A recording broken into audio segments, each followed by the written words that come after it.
I love Mohammad एक campaign चलाया गया।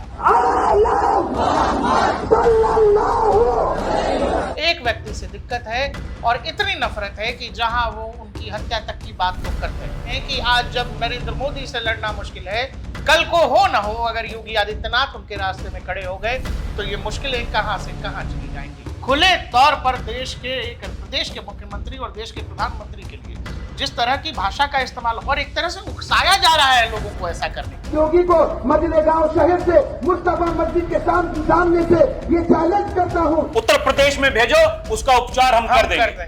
उसको एक बार यूपी भेज दीजिए, बाकी उपचार हम अपने आप करवा लेंगे। योगी आदित्यनाथ ने सबसे पहले प्रदेश में जब वो मुख्यमंत्री बने, उन्होंने ये कहा कि भाई साहब ये अपराधी या तो अपराध छोड़ दें या उत्तर प्रदेश छोड़ दें। ये लातों के भूत हैं, बातों से मानेंगे नहीं। लातों के भूत हैं, बातों से मानेंगे नहीं।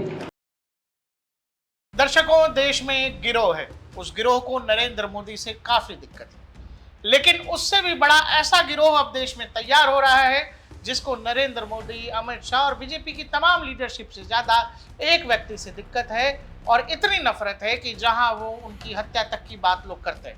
हम बात कर रहे हैं उत्तर प्रदेश के मुख्यमंत्री योगी आदित्यनाथ की। हिंदुत्व का वो झंडा बरदार जिसको देखकर बहुत सारे लोगों को अभी से परेशानी हो रही है, वही लोग ये भी सोच रहे हैं कि आज जब नरेंद्र मोदी से लड़ना मुश्किल है, कल को हो ना हो अगर योगी आदित्यनाथ उनके रास्ते में खड़े हो गए तो ये मुश्किलें कहां से कहां चली जाएंगी।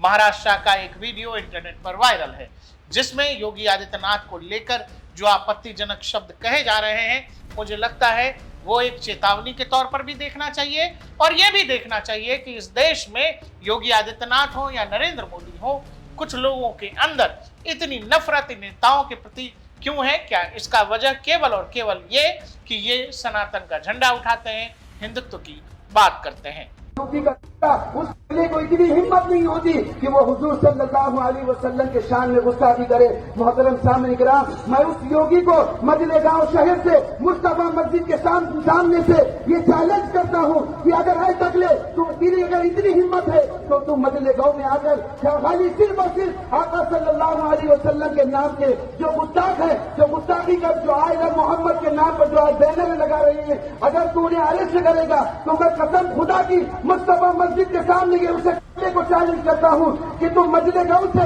हमारे साल भैया के दादे तक भी तू नहीं पहुंच पाएगा कि तुझे उठाकर सीधा तुझे दफना दिया जाएगा।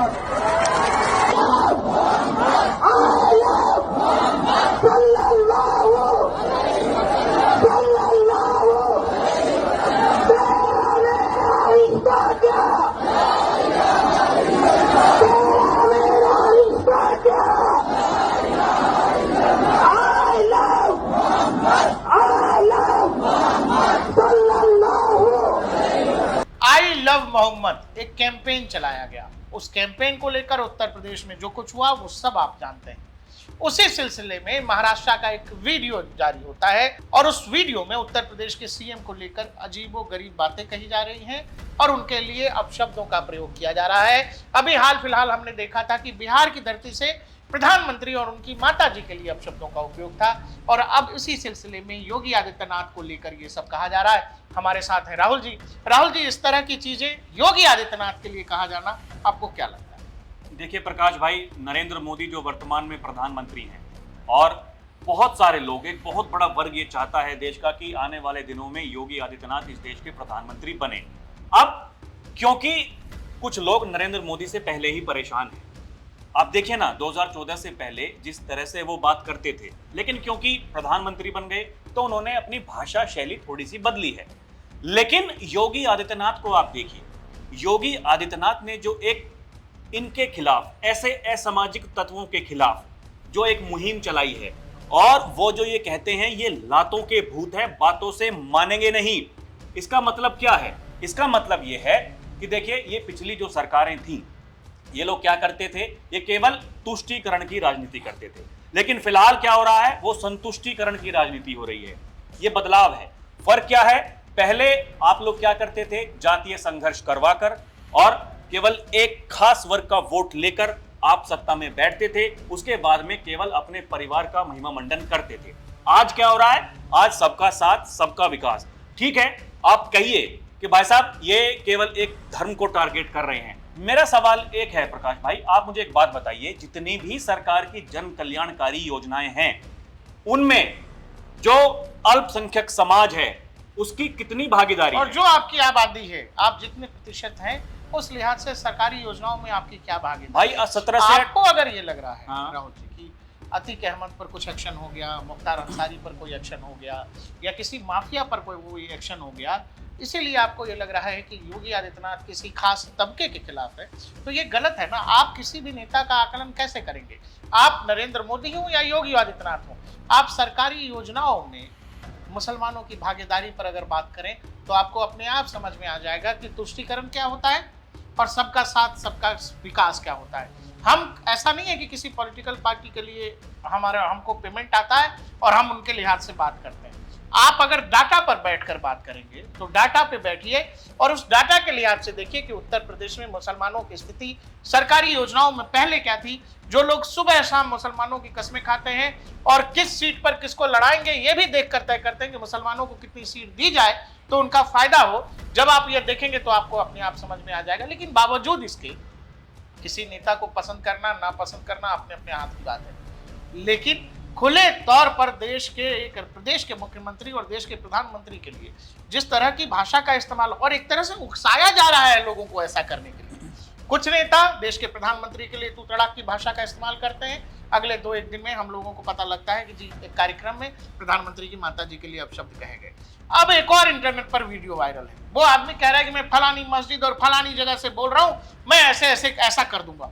इस बात का क्या मतलब है? और अब जब ये इंटरनेट पर वायरल है तो आपको क्या लग रहा है कि एक तरह से जो लोग कहते हैं कि मोहब्बत की दुकान, नफरत, ये नफरत फैलाने की बात नहीं है? क्यों इस तरह की घटनाएं सामने आ रही? नहीं, ऐसे नेता जो उन्हें अच्छे लगते हैं वो तो देखिए इसके बारे में कुछ नहीं बोलेंगे प्रकाश भाई, मैं उनके बारे में कुछ कहना भी नहीं चाहता हूं, लेकिन उनके बारे में योगी आदित्यनाथ ये कहते हैं ये वो लोग हैं जो माफियाओं के सामने नाक रगड़ते थे, ये वो लोग हैं जो हर त्योहारों पर ग्रहण लगाते थे। और ये आप देखिए, ये जो आई लव मोहम्मद वाला सिलसिला जो चालू हुआ, ये कोई मुस्लिम समाज का त्योहार था, ठीक, ये वहां से ये कार्यक्रम शुरू हुआ। कुछ हिंदूवादी संगठन थे, उन्होंने आपत्ति जताई कि भाई साहब देखिए ये जो साइन बोर्ड हैं, ये पोस्टर्स हैं, ये ठीक नहीं है, आप अपना त्योहार मनाइए, लेकिन इस तरीके से अगर आप ये पोस्टरबाजी कर रहे हैं ये ठीक नहीं है।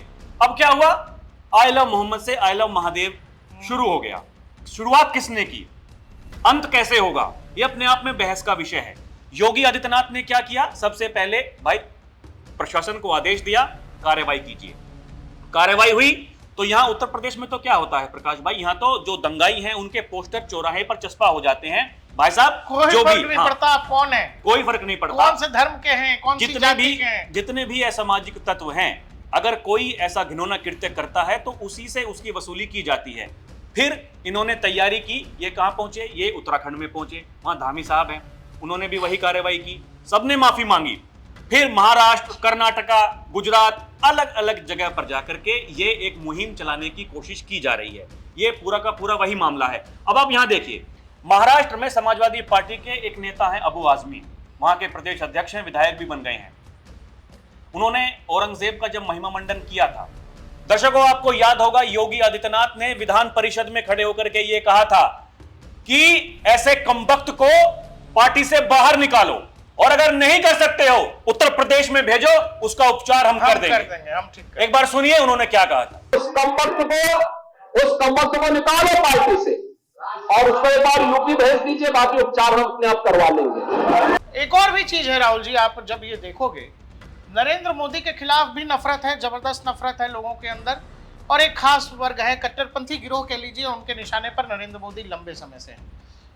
अब वही कट्टरपंथी समूह जो है नरेंद्र मोदी की बजाय योगी आदित्यनाथ को निशाना बनाने लगा है और योगी आदित्यनाथ को लेकर कट्टरपंथी प्रचार कह लीजिए या कट्टरपंथी की भावना जो है, कट्टरपंथ की भावना युवाओं में खासकर भरने की कोशिश हो रही है।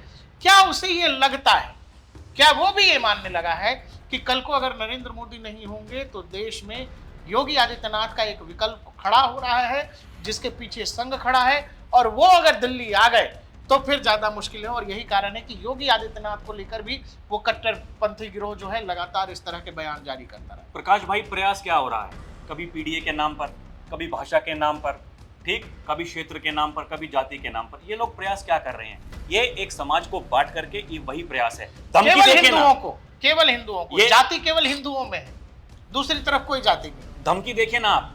अफजाल अंसारी, अगर मैं ठीक हूं तो 2022 के विधानसभा चुनाव से पहले उनका ये बयान था, सरकार बदलेगी, हम सत्ता में आएंगे। पुलिस वाले बोला हमने लिस्ट बना रखी है। हम बोल दिए हैं भैया को कि भैया 6 महीने तक कहीं किसी का ट्रांसफर पोस्टिंग नहीं होगा, सबका हिसाब होगा। ये कभी क्या बयानबाजी है? ये क्या है? ये क्या है? ये कैसी भाषा है? आप लोग क्या चाहते हैं? योगी आदित्यनाथ ने सबसे पहले प्रदेश में जब वो मुख्यमंत्री बने, उन्होंने ये कहा कि भाई साहब ये अपराधी या तो अपराध छोड़ दें या उत्तर प्रदेश छोड़ दें। ठीक हुआ भी वैसा का वैसा ही। उसके बाद उन्होंने ये कहा, ये जो ऐसे असामाजिक तत्व हैं जो ऐसा दुस्साहस करते हैं, भाई यमराज अगर कोई ऐसा करेगा, व्यापारी महिला की सुरक्षा में कोई सेंध लगाएगा तो अगले चौराहे पर यमराज उसको मिलेगा। अब आपने देखा होगा एक सिलसिला चल रहा है ऑपरेशन लंगड़ा, ठीक, चौराहे पर यमराज मिलता है और वहां वो ठोक देता है। और क्या फर्क पड़ता है कि पॉकेट मार हो या लड़की को छेड़ने वाला लड़का हो, वो हिंदू है कि मुसलमान है। पश्चिम उत्तर प्रदेश की इतनी घटनाएं हैं जहां मुस्लिम महिलाओं के साथ बदतमीजी करने वाले जो लोग हैं वो मुस्लिम समाज से हैं, उनकी भी पैर में गोली है। हिंदू समाज का कोई लड़की है और कोई हिंदू ही लड़का उसको छेड़ रहा है, उसके भी पैर में गोली है। आप कैसे ये आकलन करते हो कि मतलब भेदभाव किया जा रहा है? मैंने आपको बताया कि सरकारी आंकड़े निकाल लो, उनमें आप देख लो। हम आपको उस वीडियो के साथ चाहते हैं छोड़े जाए। राहुल जी, ये वीडियो महाराष्ट्र का है, उत्तर प्रदेश का होता तो अव्वल तो उत्तर प्रदेश में ऐसा कोई वीडियो बनता ही नहीं, लेकिन फिर भी अगर एक बार आपने सोच लिया तो फिर आपको ये राज्य या तो छोड़ना पड़ जाता, नहीं बाबा की पुलिस इलाज जरूर कर देती है। वो वीडियो देखिए और फिर ये सोचिए कि किस कदर इस देश में एक कट्टरपंथी भावना को लेकर कुछ नेताओं को जानबूझकर निशाने पर लेने की कोशिश हो रही है। उसके लिए कोई इतनी हिम्मत नहीं होती कि वो हुजूर सल्लल्लाहु अलैहि वसल्लम के शान में गुस्ताखी करे। मोहतरम सामने इकराम, मैं उस योगी को मजले गांव शहर से, मुस्तफा मस्जिद के सामने से ये चैलेंज करता हूं कि अगर आए तकले तो तेरी अगर इतनी हिम्मत है तो तू मजले गांव में आकर खाली सिर्फ और सिर्फ आका सल्लल्लाहु अलैहि वसल्लम के नाम के जो गुस्ताख है, जो गुस्ताखी का जो आएगा मोहम्मद के नाम पर जो आज बैनर लगा रहे हैं, अगर तू उन्हें अरेस्ट करेगा तो मैं कसम खुदा की मुस्तफा मस्जिद के सामने उसे को चैलेंज करता हूं कि तुम मजले गांव से हमारे साल भैया के ढाबे तक भी तू नहीं पहुंच पाएगा कि तुझे उठाकर सीधा तुझे दफना दिया जाएगा।